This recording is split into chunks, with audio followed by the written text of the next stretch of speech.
ENFRA show, and today on the rendezvous I am none other than M.S.Unnikrishnan, Chairman and Managing Director of Thermax Limited. Welcome, Unnikrishnan sir. Thank you, thank you. Right. So my first question to you is, in a current scenario where India has just seen the shift in government fundamentally, and we have a new government led by Narendra Modi ji. So at this point of time, the sector that suffered the maximum was the power sector in the past. What do you see? What do you see this new government doing, about the power sector? We have about 250 gigawatt, but when you compare with economies like China, which have reached about 12 lakh megawatts, then the scenario is not very good, in terms of the economic upping, the kind of growth rate that we need, the kind of, between 7 to 9% growth rate that we need. Today, we are not in a position to do that with this kind of capacity on the grid. Professor Iyer, let us take this problem in two different ways. To start on with, what are the problems that are being faced by the power industry right now, and how do we resolve them, and then go to the aspirational level of catching up with China or with the world, let us say that. Those are the two different ways I would like to look at it. So coming back to the first portion of it, power is the one which has suffered in the last maybe 5 years because of the fact that we created the Indian Electricity Act in 2003. That's the chapter 1 of the story. And thereafterwards we forgot to write anything in chapter 2 onwards. So 11 years of inaction is what you're currently finding as the problems faced by the industry. So what are the corrective actions that are needed, which are more reformative in nature and policy making in nature? Starting with an open access which was created in 2003, it's not become effective and practical across the country. So when you say there is going to be a national grid, if there is no open access with the kind of freedom that is necessary and regulations needed to use a wire, I don't think Electricity Act is implemented. So point number 1 is that. So to make the open access totally working is the first thing to be done. Right. Second is we have to look at the fact that India is going to depend upon a thermal based on coal as a routing for power generation within the country. There is sufficient coal available under the earth, but you're going to take it out. So for that you're going to cut the earth, maybe cut the trees also. So if you want development without having anything done to the environment is impractical.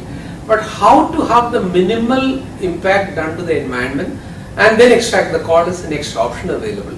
The world has gone for it. By not cutting the forest, you can go for deep horizontal shaft mining, which is not what India is used to. India is used to open cast mining. So technology deployment and a good amount of investment to ensure that without harming the environment, how to take the coal out. No action is taken, we need to be taking that. But to do that also you need to have a Land Reforms Act, Land Acquisition Act done properly. In a hurried way, without really understanding the ramification of that on the industry, we passed a law in the last winter session of the Parliament which has skyrocketed the cost of land, making even mining or maybe generation of power unviable. So I can't say that Modi government should be repealing the law. Certainly I am expecting that whatever the corrections needed to the current and the revised law which got passed in December 2013 needs to be done forthwith very quickly. Then the next item is you may have land, you may have technology, you may have equipment, but do you have the money? With the kind of money available in the domestic market, you may be able to grow the power equipment industry, power generation industry, power transmission industry to a certain extent. But you necessarily are going to be inviting people to come from outside to invest. And there are many who are waiting in the queue. Provided you make it handsome for them to come over here, easy for them to come here and operate. And that's where the ease of starting and conducting a business comes into being. And that corrections are needed. Right. I just want to, at this point, I just want to ask you one question. Yeah. We just take you back to that coal issue, Yep. It's a controversial issue. Supreme Court has taken a certain view. Yeah. But don't you think that the whole mining approach that this country had, it had to have controversies because corporates were not dealing with people with cleaner hands? Of course, there is a mistake. So how can you completely attack the corporates and just cancel those mines without applying a mind? They should have, I would say, okay, people will not like a committee and all that, but they could have had a 15 days assessment with experts. I would say it should not be just the legal guys. It should be people who know the technical issues of mining here. So I'm a little critical on what has happened. We have not responded to what the court has done. Neither review petition has been filed. So this is controversial, but I'm going for it. I'm saying, this is what you did with the telecom sector, and today your call drops are deadly, 3 times cost you're paying, and you're not even crossed the 2G. Are we not in the same boat when we're doing Colgate? And second question to you immediately I want to ask is resources. If you do auctioning of resources, how do you keep the cost of power tariff low? Everybody has been advocating this, but we are a welfare state. 295 billion tons of coal are lying. You're only mining about 650 million tons. I think it's a very foolish way of approaching this situation. So it's a question that I want to come to know from corporates like you, that where do you stand? Are we just going to just go along? This is the reason we have failed, according to me. When it comes to the Supreme Court and the root cause they have analyzed in the entire thing as corruption and iniquity being prevalent in that, but what opinion can the industry give in that? Because a Supreme Court is not going to be having an amicus curiae helping them to take a decision of this kind, nor are they intending to keep a committee to advise. The government could have done it. A preemptive action was possible, knowing fully well that the case was pending in the Supreme Court, and certainly the earlier government or even the current government could have enacted a law in the parliament by which an equity and transparency would have been prevailing. Once it is not in existence, once the court gets into that, they only look at what is right, what is wrong. So what is done from 1993 was wrong, absolutely. So I am in agreement with the courts when they have taken the decision. No doubt, we are all in agreement with the courts. What to do next? But what is the solution? You can't just see what happened in 2G. You had a value of 1,76,000 crores and all that. Yeah. We all know that when you go for the bidding, you'll never get that kind of a value. Yeah. Even at that point of time, you would not have got a value. So somewhere down the line, nobody is able to criticize the CAG. I feel CAG did just plain arithmetics. And now the same CAG will come at the throat of the new government when they do something. So this way, you will not be able to make any decisions. Is the Comptroller and Auditor General acting beyond his brief? No media guy has criticized them. They are just playing for the camera, according to me. No, I will not go to such extreme levels of passing a judgment. No, but where is the 1,76,000 crores? What happened in the telecom infrastructure? Most people escaped infrastructure. Okay. They went for the market. Today, our situation of the telecom is so bad. I tell you that we don't have even a semblance of a broadband. And same thing is going to come to the power sector. I do not believe, no will I agree with that, on account of the fact that 2G is no comparison to the call. Why do I say so? Developer has got the option of either having a call mine or importing the call, and there is a price discovery available on a daily basis for call. So certainly whether you mine the call in India, whether you buy from Indonesia, Australia or South Africa, the call price is going to be governed by the energy pricing metrics of the world. At that level, I don't expect the electricity price to be skyrocketing, unless otherwise somebody would get in for some different reasons in the call auction. So this can be taken care by having a shortlisting criteria being very clearly made up as to what way are the auction going to be conducted, restraining fly-by-night operators and non-serious players who are not intending to be developing power not to enter this. It's really practical. Like for example, one of the suggestions that have come to ENERTIA is basically that CIL, the Coal India Limited, must be not allowed to have the monopoly. Their subsidiaries must be asked to be different companies, competing within them, and then they should be allowed to do private joint venture with private sector of mining. And those kind of issues are the practical issues, a fast tracking of this, like you said, price discovery. Why auction? Have a price discovery, stabilize that price within the country for 2 years. Why do you have a dollar pricing for a rupee contract? Your coal, tomorrow you will have pricing on dollar for water. So we are not applying our mind, according to me, in this country. We are just going ahead with whatever, and we continue to look forward to international laws. So international laws have relevance, but little relevance when you come to mining your own resources at some point of time in an economy of 1.25 billion people.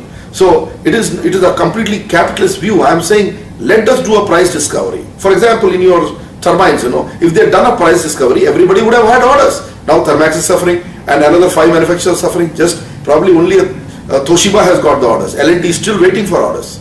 So this scenario, the price discovery for 2 years with the capacity would have helped in this situation. What is your view on this? On the equipment side, unless the power generation capacity is getting expanded and people invest money, new power plants getting constructed, all of us are going to be in deep difficulty. Absolutely. Especially the people who invested money into creating global scale capacities like BHEL, Larsen Chibro MHI, Thermax, Bharat Forge Alstom and Toshiba. Put together there are 5 of us, of which 3 of us are purely, we are the only boiler maker.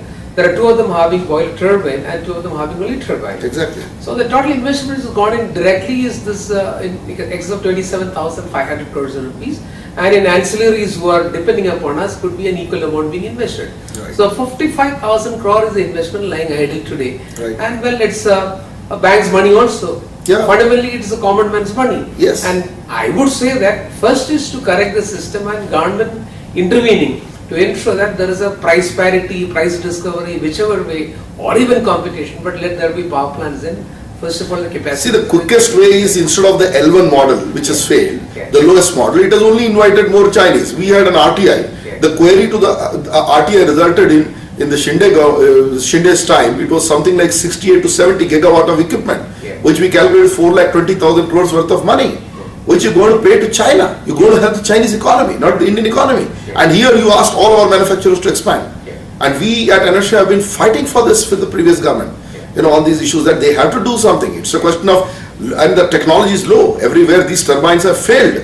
I can tell you that nowhere these turbines or boilers have been operating well, other than maybe some Adani's operating to some extent, but they are facing a lot of problem with their equipment over there. And even in the past, I tell you, Reliance faced problem. You know, Anil Agarwal of, Balco faced the problem. And I can tell you, plethora of these, Lanco never took off. You know, Anpara, they have, everybody wants to sell off their assets here. And these assets, with their very poor short circuit ratio of the electrical machines, which is I think even not more than 0.38 kV in the Chinese case, they will be junk after 5 years. And all this non-performing assets will be in the hands of our banks and financial institutions. So none of our manufacturers came together. And I am saying, let's make a case with this government. Let's warn them, no more of this. We have spoken to the government, even the earlier government. The committee also created under Mr. Arun Maira, who was the then planning commission member. I know. And I've had multitudes of discussions, and ultimately the committee recommended imposition of a duty of 21% plus a variable duty, CVD equivalent. Ultimately the government imposed a 5% duty and told that you've done enough. Whereas the price advantage available to Chinese were those days around 30-35%. Now it's less. It's maybe Now it's gone down because of the dollar parity. Yeah, currency it's around parity. 20% difference even today is there. Right, right. And please remember, companies from China will not look at their balance sheet and the costing when they are going to be bidding for projects in countries like India. Exactly as you mentioned, Professor. Right. It's creation and protection of jobs in their country for which they are willing to go to any extent. Exactly. There are countries like that. Whereas over here, there's nothing like when we have to be exporting, we have to stand on our own feet and a non-level playing field in competition to maybe Chinese, Japanese and Koreans. In the international market, when we compete, we are aware of that fact. So Right. certainly the government of India has a responsibility to ensure that it's a nascent industry, like a child being supported by the parent for a certain part of his life. Thereafterwards he becomes independent. A policy-related support, a government handholding will be a necessity for the power industry, including the equipment manufacturers like us. So I ask you one question. We recently were successful because I also had an organization called the Renewable Energy Promotion Association. So there we very vociferously represented, and instead of getting into the WTO tangle, we talked about the DCR, the mandatory domestic content requirement. And that has solved the problem by 50% right now. Yeah. Because there is a certain capacity which is reserved for local manufacturers. Why can't such a thing be extended to thermal We itself? had been asking, we had been requesting, and even country, nobody had been able to export their power equipment to China. When you mentioned about they already have got 12 lakh megawatt already installed.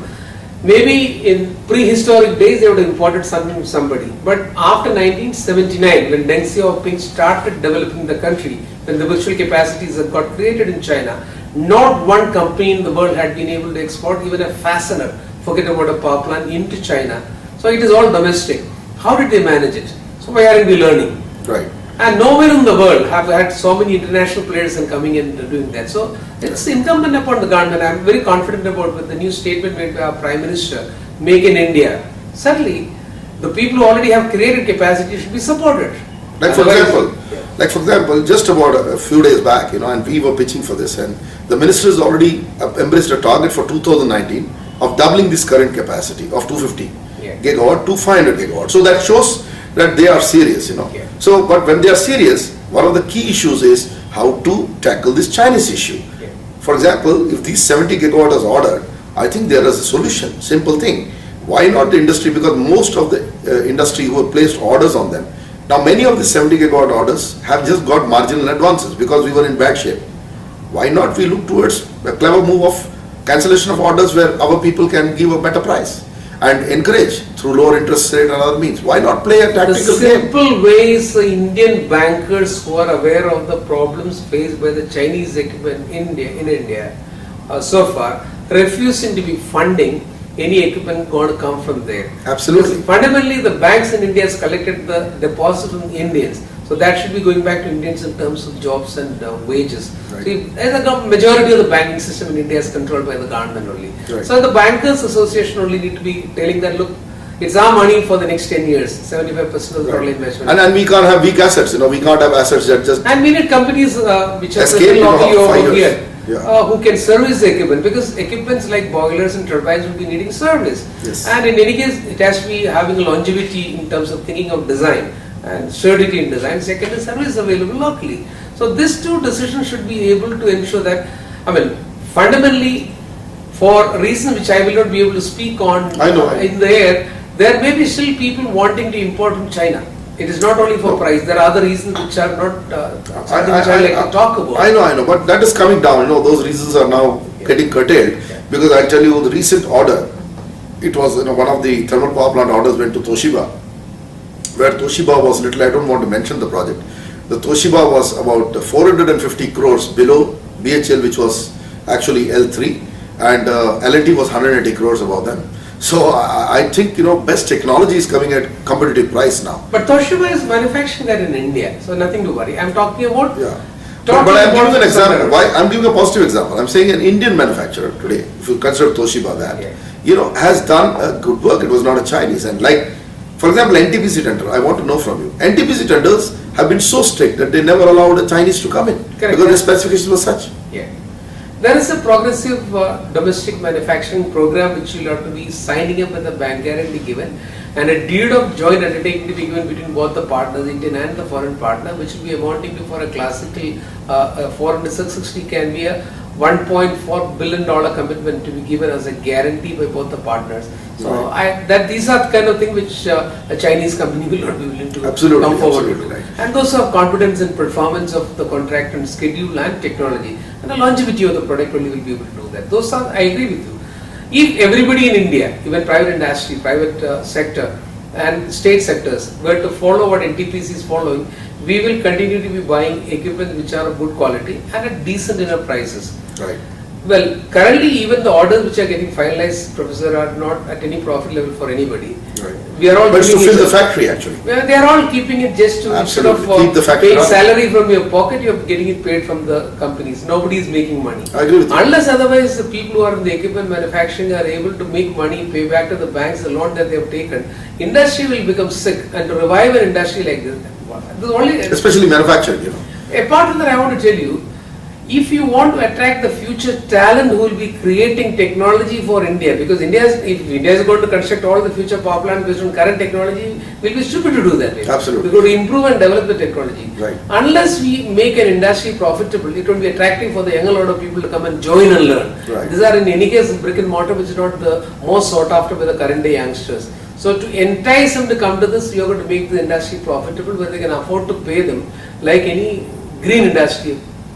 That's another Agreed. issue which India will have for the future. Agree.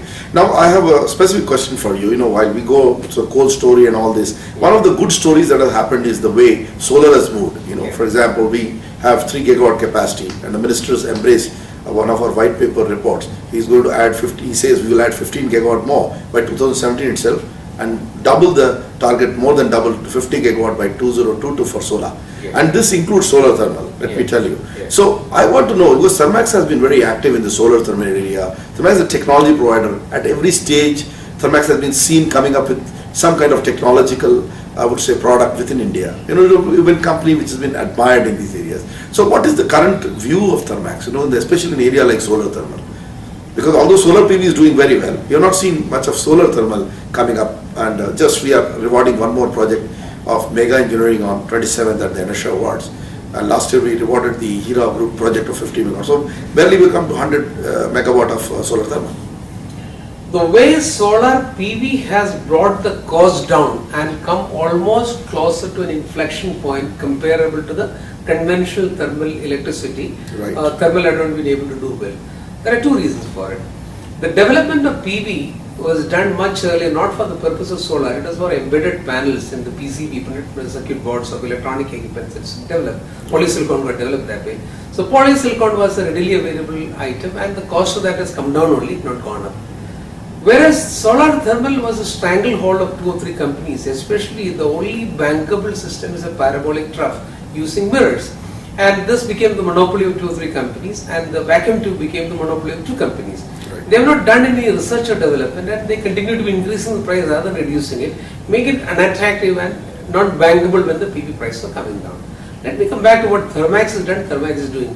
First of all, we recognize that mirror may not be the only solution, so you can go for equally good material at a cheaper and lighter weight. Right. And we've developed aluminium, which got 6 different levels of coating to ensure that the reflective index is the same, Right. and also the life is as good as that, and has got some superior qualities in terms of weight reduction, and you can put it anywhere equivalent to that, and you don't need too much of civil work to be completed. Right, right. After developing this, we have done the first trial with a village electrification program of a 250 kW for a village which is closer to Pune. A paradox of stories to talk about. It is the backyard of a dam, so there is ample water available. The government has given the families pumps which are also put into the dam, catchment area. Unfortunately, there is no electricity to run it.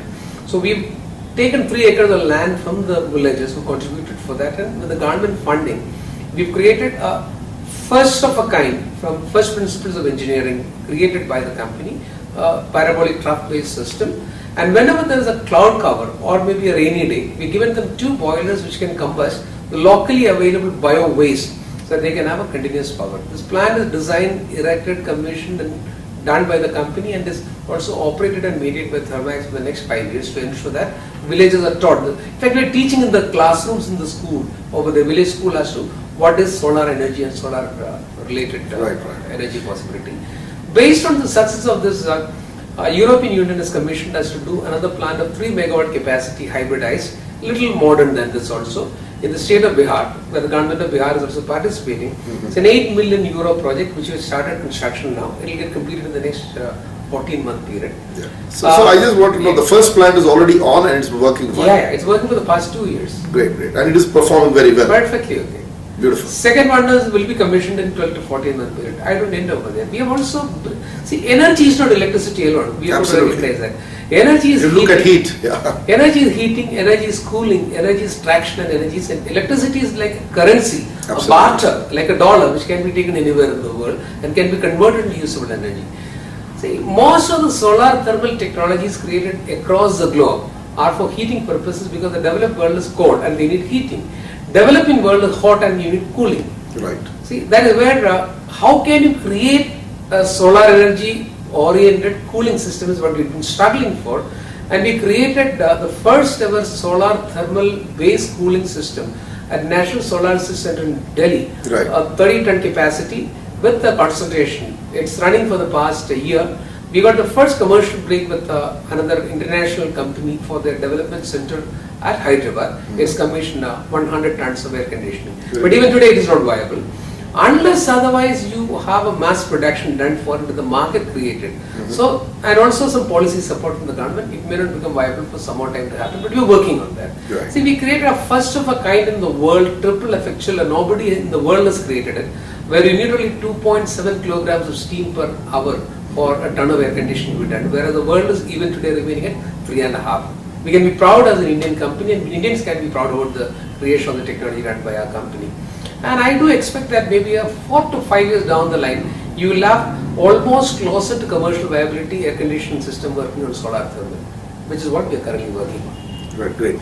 Now we come, after this, do you have any other, way of going towards renewable energy? Like, of course, energy from waste is one fundamental concept, which I think Thermax is capable of. But other portfolios of renewable energy, are you looking at, getting into those technologies? Maybe PV itself, My personal take on PV is it has got a life, and beyond maybe a couple of, I would say maximum 10 years I would give it. Beyond that, PV is not going to be the technology in solar energy creation. And the reason for that is polysilicon cannot give you an efficiency in excess of 17-18%. Innately, that is not a material which is meant for photovoltaic way of efficient operation. Because the way you calculate the efficiency is for every photon that is received from sun, how many electrons can you inject out of the semiconductor. So the very technologies are the ones where you go for concentrated photovoltaic, where you concentrate the solar rays to 1:500, 1:1000 ratio, go for a higher temperature and use very, very specialized material like gallium arsenide or lab created where you can have 50% efficiency. Because in the long term, solar also has to compete against supercritical, which gives a 50% efficiency. So you cannot compete against a 50% efficiency item with a 15% efficiency. Agreed. And again, today solar energy is seen as free. There will be a day when if solar is the only way electricity is going to be generated in India, government of India will be left with no choice but to charge you also for every square meter of panel that you are going to put for taking free electricity. Same way you are charging for water today. Right. The government survive only on taxes. So solar incidents in the world could also be taxed one day. So efficiency will again become an important factor over there. So we have tied up with the Mornings of America, who do generate this kind of gallium arsenide based systems. Expensive today, but once you have a mass manufacturing of all of this done, the price will come down. They will be able to compete against this. Thermax is already onto the work. In fact, I got the first system working in a Baroda factory, first of a kind in the country. It's already working, generating electricity. We're working and researching on that. Point number one. Apart from that solar, my next understanding is geothermal energy is something which is not really exploited by India. Exactly. The first project is coming in Chhattisgarh now. Yeah. A lot barely the beginning, you know. A lot of scope is available. My take on renewable energy or the energy in the future is, one is hydrogen as an alternative, using photoelectrochemical oxidation and creating hydrogen from water and combusting that and using as an energy. The day when it becomes commercially viable, certainly the world is going to change. When the entire CO2 emission is forgotten, because what you're going to be emitting from the engines and from the boilers and the power plants is going to be moisture, which will come back to you as again water. So that is an equilibrium that is going to be maintained. A cleaner earth will be possible, number one. In the interim or along with that, you will find all the energy demands of the world coming from above your head and below your foot. Above your head from solar, below your foot from geothermal. That's what my belief and definition. So fundamentally what you're seeing in the picture is coal itself will also face a challenge, right?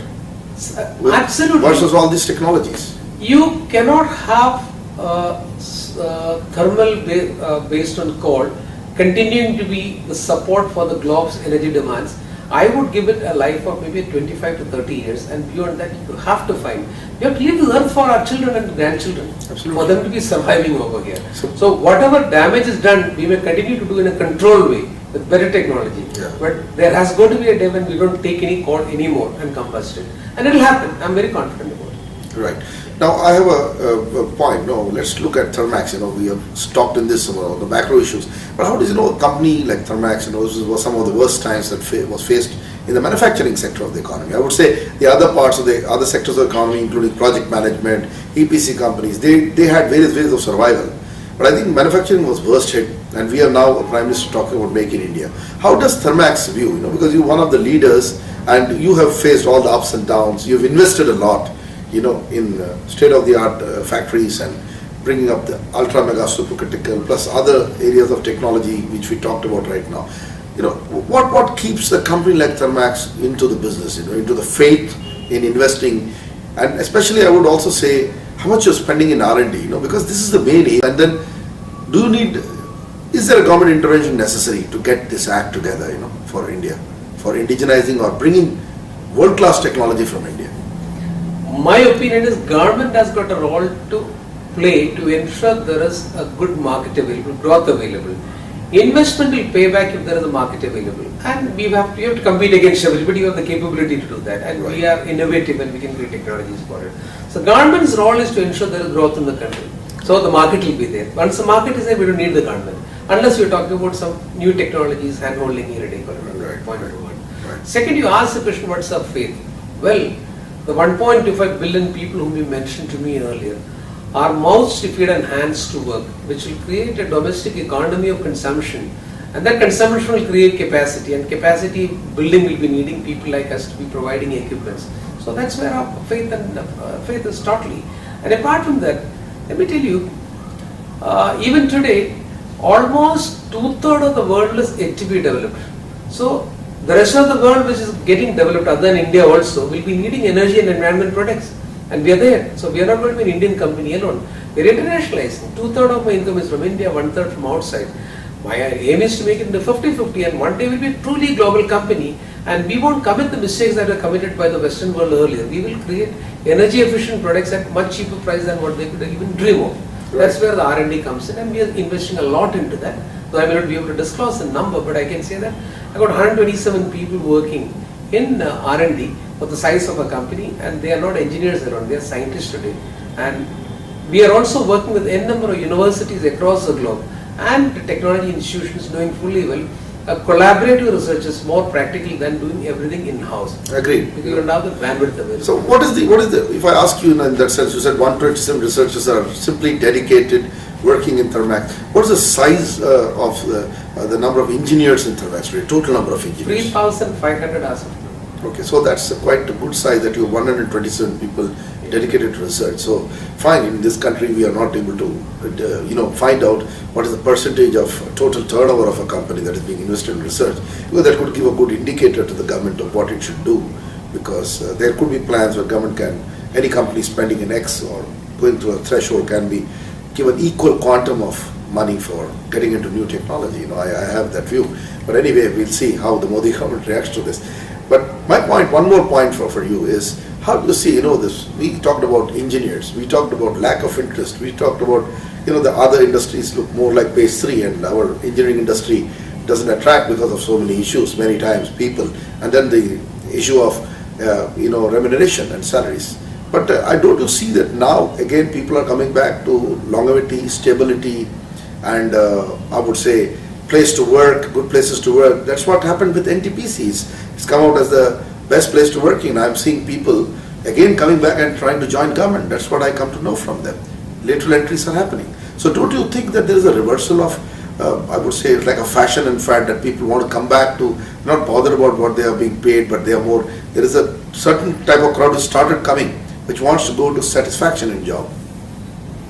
That is we getting into a metaphysical level. Let's remain in physical level, and my answer for that is, last year we had 11.3 lakh youngsters getting admitted into the engineering colleges. Yes. And I would believe 4 years down the line, 1 million of them will pass out. Absolutely. How many can be absorbed by the manufacturing and core engineering industry? In my opinion, maybe 20-25% of them, based on the current. Agreed, totally agreed. So we have got enough and more of them available, and they'll certainly come into the industry. But a question about the attractiveness improvement, all of us have learned the hard way that we're going to be keeping in time, in tune with the time. That's why you would find Thermax is any office today for central engineering or maybe central project management office as swanky, if not swankier than an IT company office. I agree with you. Swankier than Well, that was the difference, I think, the attraction that IT industry, and it took away a lot of engineers. I think a little reversal has happened. We did some research and on we this. give a lot of challenging work, and in any case, I have enough fun more applications coming to the IT industry at middle level wanting to have a career now, because there's no career there. Yeah. Then you get a fancy job in the beginning, and for a youngster, a fancy pay pack with very less questions asked about for doing a code writing. Right. Without they recognizing that their intellectual capital is getting depreciated rather than getting appreciated. Absolutely. Once the realization catches on after they buy their apartment, car, and maybe a couple of foreign holidays, they'll see that what is the hollowness in this. I'm not trying to say that's needed by the country to get foreign currency, for sure. foreign currency. But for an elevated mind to have an emancipation of and a self-realization one day to happen, you could work in the industry where there is a hierarchy of knowledge available. Exactly. See, hierarchy of an organization is also a hierarchy of knowledge. Because you're going to climb the stairs. The youngsters may not think about it in the beginning.